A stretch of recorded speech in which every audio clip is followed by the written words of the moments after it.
I said, how many of you have given up your password when you went on vacation or you knew you were going to be grounded from your phone to keep your Snap streaks alive? And how many? Half. Half said, I give up all the time to keep the Snapchat streak alive, which is really interesting to us. Because again, Snapchat, there's some deep psychology in this, some really deep science that says, how can we keep kids at the casino floor and keep pulling that lever? Well, if they've ever downloaded it once they delete the app, the system, iTunes says it's okay to re-download anytime they want.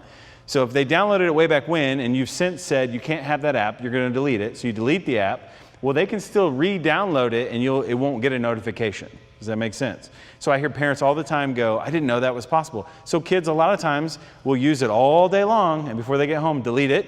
And in the morning, re-download it on their way to school and use it all day long and then delete it. If you wake up in the morning and the first thing you think about is having a drink of alcohol, and you go to bed and the last thing you think about is having a drink of alcohol, what are you?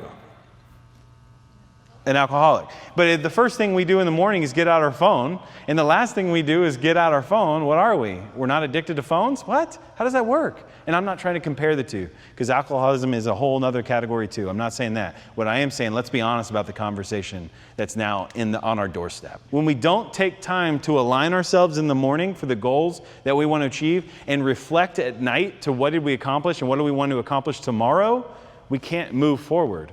You answered yes to the majority of those questions, or all of those questions. Science says that we do have a problem.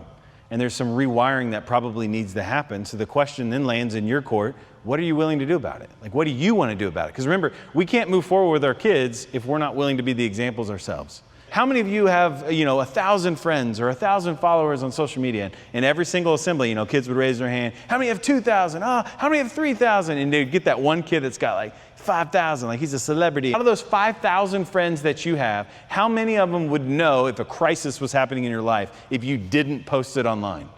Every single assembly you went to was zero.